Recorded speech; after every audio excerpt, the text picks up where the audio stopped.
Just on the invite, one of my audiobook narrators is here, Monica Plant, and she's just going to read a little. We're not going to set it up. She's just going to read, just for fun. Yeah. She's the warm up.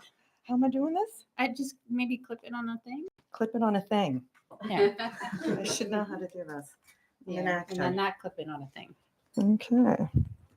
I'm going to sit and listen. Hopefully I can clip it on a thing. So it's a little magnet. There's a little metal behind. Did you give her both pieces? Oh, did I? Uh-oh. I think we may need professional help. You know, I can just well, I'm going to just wrap it around this little button here. Did I lose a piece? And call it a day, hopefully. It's somewhere in your clothing. You probably have it. There it is. Oh, there it is. Okay, there's a magnet. Okay. That Now I was get more it. I was like, I'm normally a little more tech savvy than this. All right. Ugh. Hi, everyone.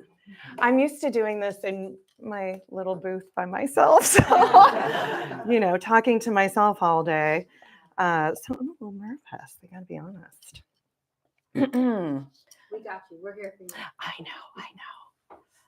Let's see if I can get this so I can actually read it here.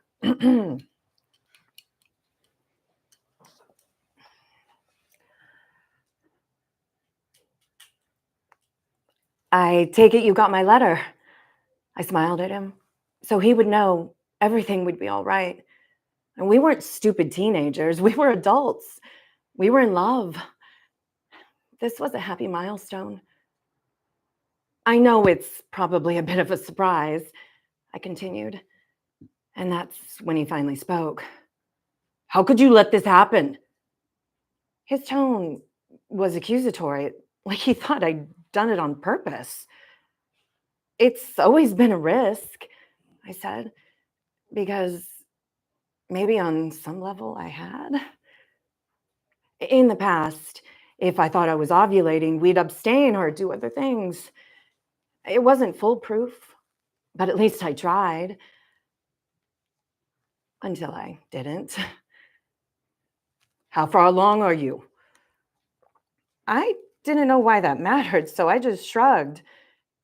I haven't had an ultrasound yet. Was it Nantucket? What difference does it make? We're going to be together by the next summer anyway. That was our plan. We discussed it, but I figured it couldn't hurt to remind him. We never said anything about a baby, Ellie. I'm just as surprised as you are. Panic was nipping at my insides. This conversation wasn't going how I'd hoped. Sometimes Mother Nature has her own plan. I almost said God, but stopped myself just in time. He didn't say anything for a long beat. For a second, I thought he might be coming around until he reached for his wallet. Here's $1,000, he said, pulling out a wad of bills. I called a clinic in Brookline. That should be more than enough. He tossed the money onto the coffee table. The sight of those $100 bills was as terrifying as a live grenade. You want me to get rid of it? I tried to shame him using crude words.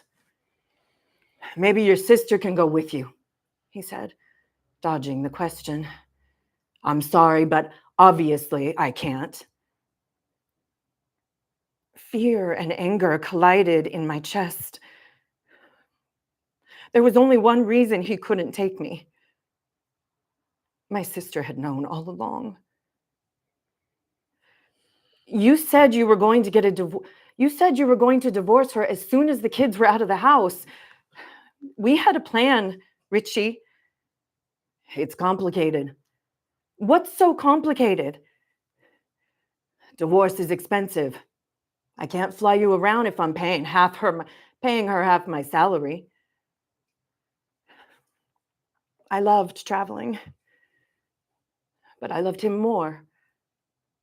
I didn't care if I couldn't be his co-pilot anymore as long as I had him. I don't need to fly around to all those places, I said. I just need you. That wasn't entirely true. I needed this baby too. Needed to not be the other woman anymore. Needed the man I love to come home to me. To us. You can still have me. Nothing needs to change. I can't walk out on my family. I shook my head. My father had walked out when Gina and I were much younger than Richie's kids. Men could do whatever they wanted. This I knew firsthand. I thought back to the night we met in that freezing cold parking lot. How God had put him right where I needed him. We can be a family, Richie, I said, trying to keep my voice from shaking. Like we were always meant to be. He looked down at his shoes. I made my choice, Ellie. I'm not saying it was the right one. I can't abandon my kids. They'll hate me. My anger turned to outrage. But you can abandon this one. You can't abandon something that doesn't exist yet. We made a mistake I need you to take care of. And there it was. The stunning admission. I was and would always be just a plaything to him. Like that airplane. Get out, I said, scooping up the money and shoving it into his chest. Ellie, please. It doesn't have to be like this. Get out! I let go of the money. Crisp $100 bills tumbled to the floor. I know you want to punish me, he said, but that's not a reason to go through with this. Punish you? By having your baby? Since when is that punishment? It's obvious you want to hurt me. And I understand why. I shook my head. If I wanted to hurt him, I would have pushed him down the stairs. You're such a narcissist. Do you even hear yourself? Do you hear yourself? I can do this on my own. I don't need anybody. He mocked. I don't need anybody, I said. I've never had anybody. For the last 10 years, you've had me.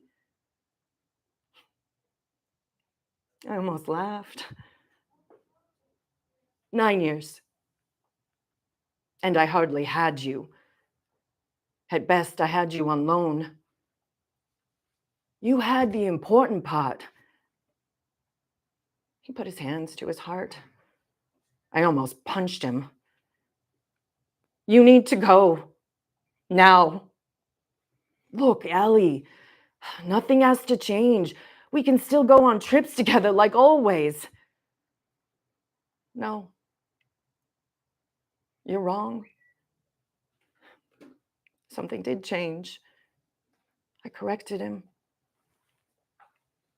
And that something is me.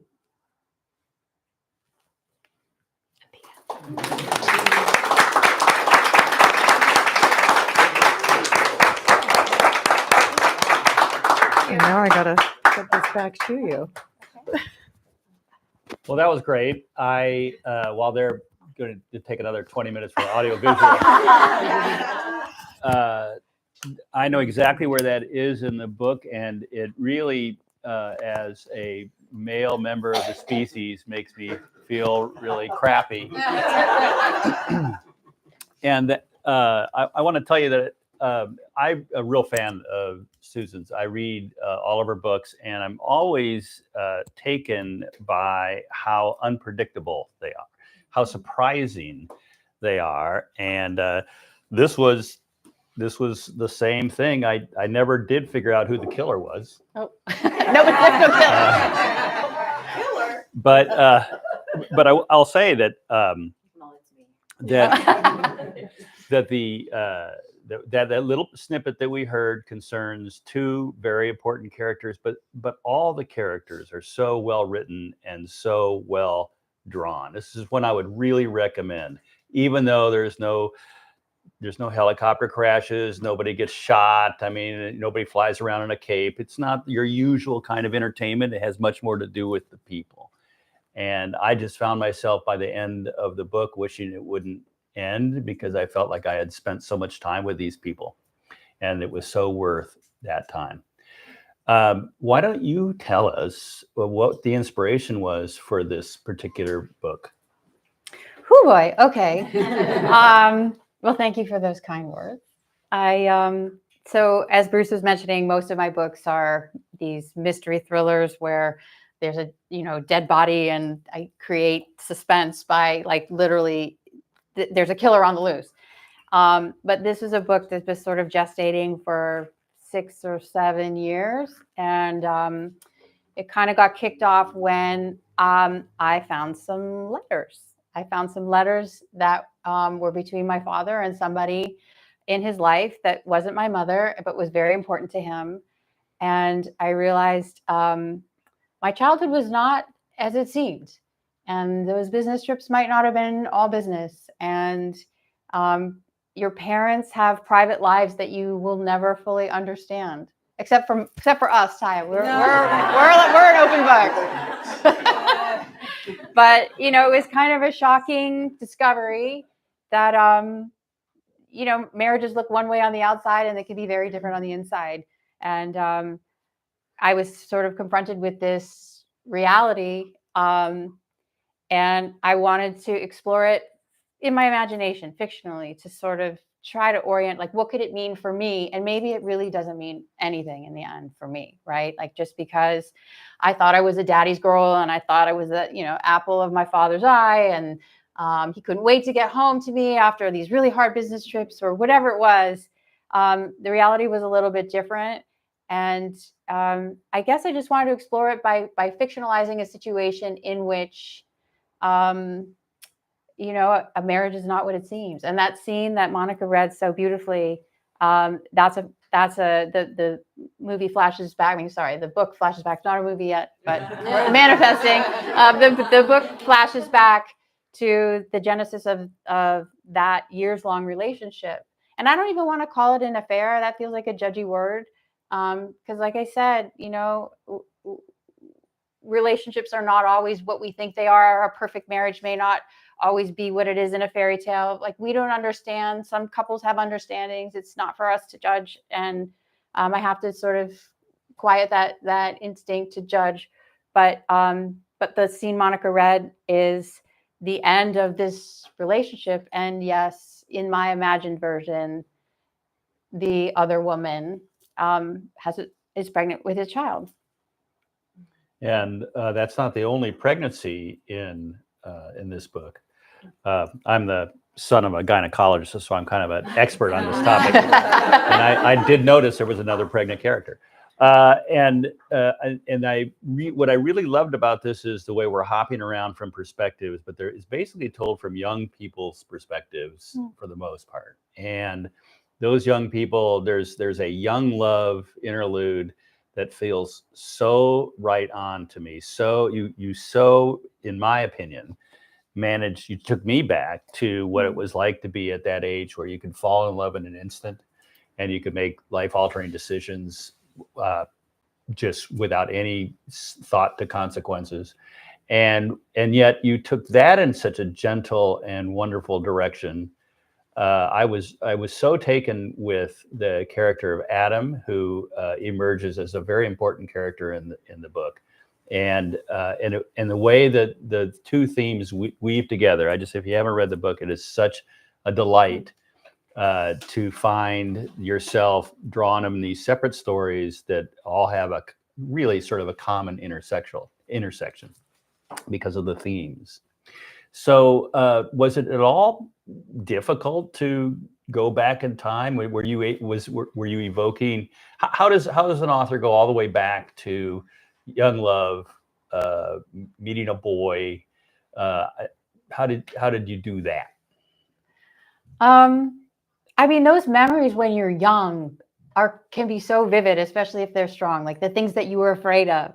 One thing that I'm kind of started exploring in writing the book was this idea of a core memory, right? Like there are these moments that happen and you may not even know consciously how old you were when they happened. But, I explored disordered eating in this book. My dad always used to tell me that I was fat when I was maybe, I don't know, 10 or 11, when right before puberty, sometimes girls kind of plump up in places and things haven't quite found their way. And he was very judgmental. He used to use his thumb and finger as a fat caliper and grab my underarm. So I got it in my head at a very young age that I was fat.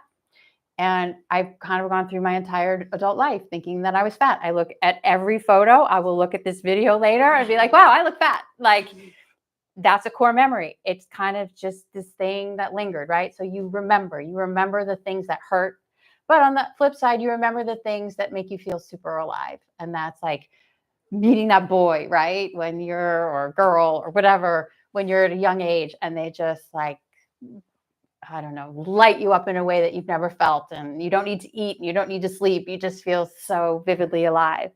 So, I mean, that was one of the things that was fun about writing the book is going back to those core memories and being honest about them. Look, for those of you who haven't read, I mean, if you haven't read the book flap, I'm not giving anything away. The book is sort of a two-hander. So there's the female protagonist who's in her 30s, and it's roughly, loosely based on me and sort of those core memories that I have. And she finds the letters about her father having a relationship with a very important person in his life that she never knew about. It sets her like, I need to find this person. And if they had a child together, which the letters imply, as Monica read that scene, I need to know if I have a half brother. So she's in search of this person. And as she's searching for this person, she's kind of re-examining her father and all of these things, all this disordered eating that she has, that was her father's gift to her. Like there's things that when your father tells you you're not good enough, it's a double-edged sword, because on the one hand you carry that, right? It hurts and you carry insecurities for your whole life. But on the other hand, like he kicked my ass. Like I was always very ambitious. I tried a lot of things. I had a great job as a teenager. I worked at a comedy club because he was like, what's the one job that you'd want to do? And I was like, I want to work at this comedy club. It seems really fun. He's like, well, go out and get it. And I did. And I worked at that job for 3 years because he's like, and the first time I went in, they said no. They're like, no, we don't need you right now. And I told my dad, yeah, they're not hiring right now. He's like, well, go back. And he's just telling me to keep going back and going back. And eventually I just wore them down. He's like, fine, if you want to work here so bad, like, we'll take you. And that was my dad. And my dad was like, you want to make a movie? Then you got to work hard. I made a movie, came out in 2018. It took me 13 years to make that movie. But these are the things my dad gave me. I don't want to present, my dad as the villain in my story. But because he instilled me with this ambition. But if you ever read, Lady Macbeth, ambition is not always good. Like, it's got a dark side. So, that's been a sort of a duality that I've got to explore in this book, is the ambition and the trying and the fearlessness, but on the same time, that feeling like what's really underneath that ambition. For me, it was that painful, you're not good enough, you're not skinny enough. If you don't get that job, you're a loser, go back. Right? Yeah. So there's, in crafting the character, as you said earlier, like this is a character-driven novel. And so that was my gift to myself, was to explore all those things and sort of come to peace with it. And like I said, he's not the villain in my narrative. He was a very inspirational person. He flew a plane. He drove motorcycles. He built motorcycles in our basement. He had his own businesses. At one point, he was a multi-millionaire, and then at one point we had no money. I'm not sure what happened there, but like he was just a character, and he was not perfect, and his marriage was not perfect, and our family life was not perfect. The characters were on my mind, the ones struggling with weight, and I walked into this place and it's full of people and folding chairs, and there's cookies, and I thought, oh, this is an intervention for me. You're going to talk to me about my cookie problem. That's what I've been set up. So I'm going to ask you about your writing process, and then I want to ask the people who are here what questions they might have. But everybody's got a different way of doing this. So tell me how you go about creating a book. What's your deal? So I start with a conundrum or a situation or a conflict. This book started with finding the letters and realizing, oh, my childhood is not what I thought it was. My parents are not what I thought it was. I am not who I thought I was. Starting with the situation. So the finding of the letters. And then I just kind of take it one step at a time. I do not outline. And I know you and I are different that way as writers. You will not see an outline from me ever. I went to see Laura Dave, the wonderful novelist, speak a couple of weeks ago.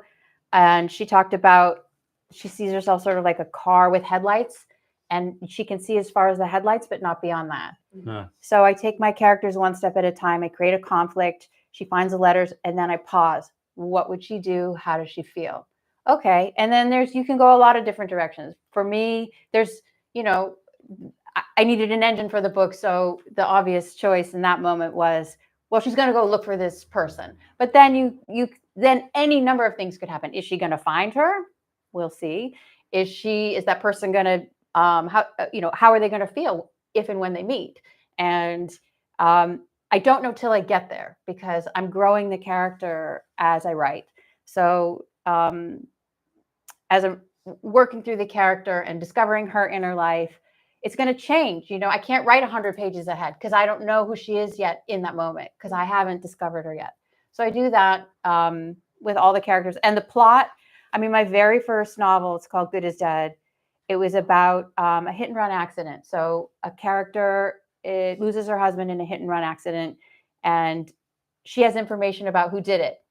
And she suppresses that. It's sort of like an indecent proposal. So she's given a bunch of money to just stay quiet. Like, we're going to give you a house, we're going to give you a car, we're going to give you a bottomless bank account. Just keep your mouth shut, and everything will be fine. And so she's in this position where it's like eating her up inside, because she wants justice. The hit and run driver killed her husband. She wants justice for her husband. But at the same time, she's got a daughter who needs to be taken care of, needs to go to college, needs things in life. And this person who bribed her or extorted her is saying, just stay quiet, or reverse extortion, actually. But you know what I mean. And I get to this point, I'm 80% through the novel, and she's living in this house and she's enjoying all this money, and this thing is killing her on the inside. And I didn't know what to do, because I'm like, I can't take the house away from her. Like, she's not going to leave. No reader is going to root for this woman to, leave all this money and take her daughter and live, I don't know, in a homeless shelter. Like, they had nothing. But she couldn't stay. And I walked around my house for like 2 weeks. Like, I couldn't figure out how to end the book. I'm like, okay, well, this is a broken book. But I did figure it out. And if you ever see the book cover, there's a clue on the cover. But I just like, you got to kind of figure it out when you get there. Thank you. That was fascinating to me. It really was. Okay, so we've got a live author here. What questions do we have? Yes. Hi. Since you said that you don't do a lot of outlines, I've read recently that there's a difference between a rewrite and revision, and that a lot of writers just kind of do, a surfacey thing, and especially the way you write. How do you know the difference between whether you need to rewrite or revision, and what has been your biggest rewrite on any of your books as a result of maybe not outlining? Oh, that's a great question. Well, I kind of know when they're boring. I kind of know when they're not working. Like I can't write the next chapter unless I'm fully confident in the chapter before, right? So I'll like plow through. Like sometimes I get impatient and I'm like, oh, I think I know where this is going, and I'll write 4 or 5 chapters in one day, and then I go back and reread those chapters. I'm like, it doesn't feel right. I don't know. It's such an intuitive process. There's other writers in the room. Is it intuitive for you too? Yeah. Yeah, you kind of know. You just know it. This isn't feeling great. Yeah, it's not feeling honest, or I'm bored. Like I did the obvious thing. I need to challenge the character more, challenge the moment more, and try something else. And so I've never, well, with one exception, see, I can't say it anymore, Laura, because until book number 6, the one that's coming after that, I've never done a big rewrite. I've always just had good luck with like the 2 steps forward, 1 step back, 2 steps forward, 1 step back, and gotten to the end. And then the rewrites, there's deepening with character, and but never big plot changes. But then my fabulous agent sold a book, and the editor's like, we love everything about it except we need to change the murderer. Wow. That was true. And I'm like, you can't just do that at the end. But I have a comment. Yes. So yes, I'm the lucky agent of Susan. But one of the many amazing things you do is you have beta readers. Yes, I do. So and that's so important. Some of them are here. Process. Yeah, I'm one of them. And it comes to me, and we have an interesting back and forth. Ours is quick usually because I love everything she writes. But no, but even before it comes to me, you've had colleagues or peers read it, or spouses. So this one, and in the back, the beach babe. You're also a beta reader. She's in all my acknowledgments. She's the very first, because sometimes he's slow, but she's fast, and she'll just like, I know that she'll tell me if it's not work. Like I need to know from a not writer and not professional. Like, were you absorbed? Were you, or did you believe it? Yes. And I don't want a writer to fix it. Where's Ken? Ken is my brilliant writer. When I need someone to fix it, I call Ken. But when I just want to know if it's moving, if it's holding your interest, if you believe it, I call Debbie. But yes, so I do. Finding a community you trust. It's kind, but also like they tell you the truth, right? Yeah. Like, you need. Well, he tells me the truth. There was one draft, I didn't even give it to Debbie yet, early, and he's like, girl, no. And I knew it. I knew it was coming. That was over her dead body when I had to rewrite it in a month on deadline. But I was like, yeah, you're right. I did an outline because it was my second book. Okay, the first book I wrote on instinct because I'd never written a book before, and that was just fun. And then Laura got me a book deal on in advance, and they're like, oh yeah, you need to finish this book in 3 or 4 months. And I was like, oh, I'm on no, not 3 or 4, 6 probably. And so I did an outline. I'm like, okay, I need to figure this out because I have a limited amount of time and I need to make sure. And that's how I did it. And I wrote to my outline and I gave it to him. And he's like, no. Because it doesn't work for me. It doesn't work for me. It's okay. Thank you. Yeah. And so I threw away. So we had 1 month left, and I called you, and I was like, so it's okay if it's a little late. And you said, no, you'll just give them what you have, because you don't. Because it's also my first book deal, and we were new to each other, and I was like trying to feel you out. Like, if I need more time, is that a thing? And you're like, it's not a thing. So I had, my books are like 80,000 words. I threw away 70,000 of those words. Wow.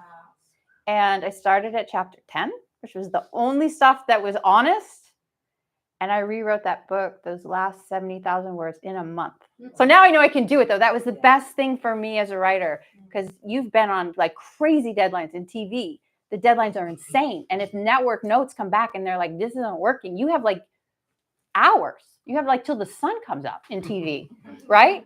And that's it. The deadline's the deadline, and you shoot what you have and hope that the director and the editor, whatever, that last mile can get it there. You have staff, so you have help. Yeah. Oh. I'm not alone. Yeah. Jonathan's a TV writer and been doing a long time. There was a question over here. Yes. Yeah, and you've been talking about it a bit, but I was wondering how you know each other, and then also how important is community, like a writer community, in your process? Oh, I love that question. How do we know each other? How long have we known each other? I've never met you before in my life. I was told I had to be here. Well, WGA committee. Yeah, there's 15 several of years. us that are survivors of a WGA committee called Publicity and Marketing. And that's why you don't recognize any of us, because it turns out because we were we're terrible at it. Yeah. Okay. Yeah. So we met as colleagues, and it's a pretty fun group. I'm still friends with all of them except for One, Pisani. I don't like 2, him. 3, 4, Everybody else. 5. Yeah, Yeah. bunch of us are here. And then what? Oh, and then the And writer community. community. What do you think? Community, how important is that? in I your mean, first of all, I knew my Writers Guild friends would show up. And that's the scariest thing for an author when you're going to an author event, because they're like, oh God, what if nobody shows up? But, and I can consider Debbie part of my community too. Is one of my early read, and Marcy now, she's just been co-opted to be an early reader. She doesn't know it yet, but she's finding out right now that when I need book flap copy, which is so hard, this stuff that goes on the back is very, very hard to write. Jonathan has helped me in the past. Ken is the genius of book flap copy. So if I've been bothering one or the other too much, I call the other. But yeah, it's incredibly. I mean, Jonathan has a staff. When he's doing a TV show, he's got a staff of writers. But I have, the people that I call on, and I'm not shy. And I know some of us get busy, right? And if you can't, then I go to the next person, next man up. But yeah, I need those early reads. And I need help sometimes, especially with the marketing copy, because you can't sometimes figure out what your book is about.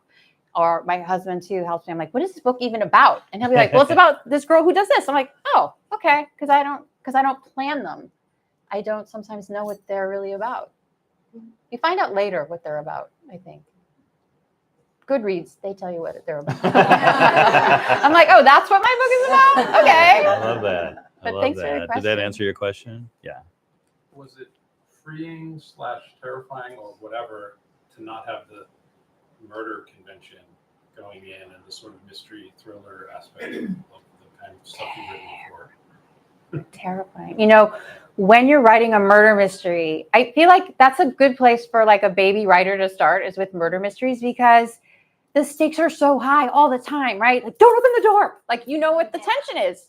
And it's so much harder. You have to go so much deeper when you're writing from character, like, oh, my daddy didn't love me. Make that suspenseful, right? Like, how do you craft a story about that? I found it so much, because it was my story, I knew what the stakes were. And I know what it feels like to be in that. But it's really hard. And you do a thing. I mean, you complimented me for my storylines and multiple things interweaving. But to me, the scariest thing is to take one character in a chronological journey, beginning, middle, end, which is what you do so beautifully. You take a character, I mean, in your most recent books, especially, taking a character and you stay with that one character, and that you watch that person grow in a chronological, that's hard. I feel like I have all the bells and whistles and tricks and I'm pulling them in and I need all those tricks, but to write something purely from character and create stakes. See, I'm not bright enough to invent any other characters. I got one character. Well, thank you. That was very kind of you. But we're here to talk about you, and I wanted to. No one's mentioned Adam, and that character. I want to say, Adam is facing a lot of things that boys face, and I was really drawn to his struggles with weight, and as you early readers all know, the surprising twist that takes, and the mirror image impact of a father on a young man felt so true to me as a person who grew up with a father, and the impact that my dad had on me, and how, my dad wanted me to be a doctor, and it was really hard to convince him I wasn't going to be a doctor until he saw my grades, and then he then that conversation ended. But so I really felt that pressure, and you handled that so perfectly. It was as if you had followed a young man around in high school. That's what it felt, that authentic to me. Oh, thank you. So for those of you who haven't read the book, it's kind of a two-hander, right? You meet Jane, and she knows she thinks she's got a half brother out there. And then the book intercuts with this teenage boy who lives across the country, and he's got his own form of disordered eating. He's got a very overbearing father who's trying to get him to be a professional tennis player. And Adam is gay, and he doesn't want his father to know he's gay because he thinks that's going to be a disappointment to his father. And so the construct of the book is that Adam has a relationship with Jane, and they're going to meet. And of course, there's surprises. I'm not going to give it away. But writing Adam, when Laura first sold this book, the editor said, we love the book. I'd written it. I didn't do it in advance. This was one because it's out of genre, and I didn't, the best thing to do was just write it, make sure I could do it before we tried to go and sell it. So I wrote the book, and Adam came through as a gay teen boy, compulsive overeater. I'm none of those things. So one of the notes from the editor was like, maybe you shouldn't make him gay because you're not gay, and that could be, people could get like this white woman writing a gay man, and he's adopted, and you don't know those things, and you might get backlash for that. And I actually, to my credit, because I worked in TV where you have to take the note, right? You have to take the note in TV. I thought about it, and in the end of the day, that's how he came in, and I don't understand how these characters come in. They just come. And I didn't want to muck around with him. And luckily, the editor wound up just backing down on her own. We didn't say anything, which was very smart. Like, we just kind of left it alone, and I said I'd think about it. And then she came back, and she was like, no, never mind. But I don't know how I knew how he felt and all of those things. I mean, I understand the overbearing father, obviously. And I understand disordered eating. And I'm fascinated with how food becomes this coping mechanism for so many people in so many different ways. And those were the things I knew. But the gay relationship that he's pursuing was imagined. But it also, in the beginning, they say, write what you know. And there was a lot that I knew about this character, but also you don't want to spend a life writing what you know, right? You want to learn. And I got to talk to a lot of people, adopted people, and my gay friends. And I asked them, they were all my beta readers for this one, and say, hey, look, I need to know if I captured this authentically from your point of view, if I've said anything that feels untrue. And I got to learn, which is like the greatest gift of being a writer, right? So, yeah. It was the storyline of Adam that actually made me cry. And I don't like to cry at books, so I was mad at you. I didn't cry at your other books when people get whacked. I'm like, yeah, that's great. This one made me cry. Oh, yes. Thank you.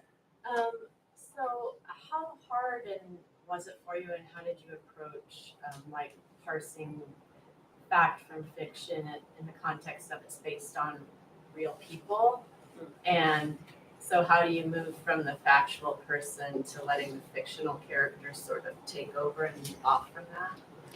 That's a great question, because in the beginning, the first draft, and there were more changes in this actually because of that, because it was drawn from fiction. I mean, drawn from my real life. My first impulse was to write how it happened, right? And sometimes how it happened is not that interesting, right? Like sometimes you write true to life, and that's why I think memoirs and biopics are so hard, because they're episodic. We do the same thing every day, and sometimes it's just not that interesting. So, or sometimes it's just too sad, like something my first iteration of this young love story. And there's a young love story. There's the love story that Monica read, which is not a young love story. Those are adult people. But there's also a teen love story. And it's modeled after a real relationship that didn't end well. And that's what I first wrote. And then I'm like, this is fiction. I can write a more exciting, enthralling, happy ending in the book. But it was a process. I had to unwind it over, and it happened after we sold the book, actually, that I unwound that portion. So Like giving the characters permission to be their own. exactly, yeah, and giving the ending, the permission of myself to write an ending that's different than what really happened. The worst thing you can say to someone who's giving you notes is like, well, but that's how it happened. When they say, yeah, but it's a better story if, like, you got to pick. And I mean, even memoirs. I know some people who ghostwrite memoirs. And they, like, take every memoir with a grain of salt, right? I don't know how many you've been involved with, but like I have a friend and she writes memoirs. And she's like, they're like 70% true. Because we have to amp up the stuff that's otherwise kind of boring. And then there's things like, she's like, the NDAs I have to sign. And then I'm like, I'm not allowed to say that happens. So I have to do something equivalent that has the same emotional result. So yeah, but it's a great question because it was actually harder drawing from real life, I think, in some ways for that reason. Great. Great question. Thank you. Yes. Where do you think you go next? If this is your most current book, what's next? Or what do you have coming up? Oh, well, we're always like two ahead, right? So this came out last week. We have one coming out. It's probably February. It's back to my thriller ways. It's a locked room mystery on an airplane. It's called Murder at 30,000 Feet.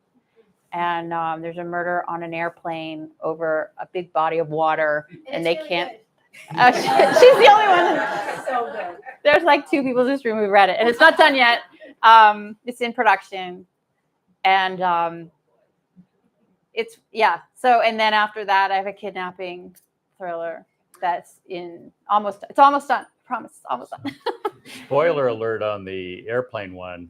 The killer is on the airplane. That's so hard to do. I gave it away. But locked room mysteries are really hard, especially when everyone's in a seat, because you're like, oh, nobody can move around. And how do I kill somebody on an air? I don't know. I just decided I wanted to do it. And I only start with the idea. I wrote the murder, like how the discovery of the body. And then I was like, now what do I do? It was really hard, but it was fun. I don't know. It's just something. I like airplanes, but. Wow. Yeah, if we have one more question. Yes. Debbie. I know this was a very different genre for you. Did you find the process cathartic? 1000%. Yeah. I mean, like I was saying in the beginning, isolating what I've come to call, and I didn't invent the term, but my kind of core memories and how some of my trauma has been driving the bus of my life has been just super interesting, especially raising daughters. My daughter is here. And just having the self-awareness that, like, even from before and after, like she's got a big sister too, who is, I would say something completely irrational or be like, have a terrible mom moment. And they were like, Mom, that's just bullshit. No. And I'm like, I didn't have the kind of emotional depth to know like that I'm working from, like, that there's triggers, like something she did trigger me and I way overreact. And now at least I know what my triggers are. And then I overreact. I go, oh, and she'll be like, you're totally overreacting. I'm like, oh, you're right. And that's my trigger, or that's my trauma. And so we fight a little less, I think. So it's been helpful in that way. So everybody should write that thing, that story, a short story at least, where you explore your trauma, because it's good for your relationships later in life, especially with your kids. So I think what we're going to do now is just if you would like your book signed, the author is here to do it live right in front of you. And then eat cookies.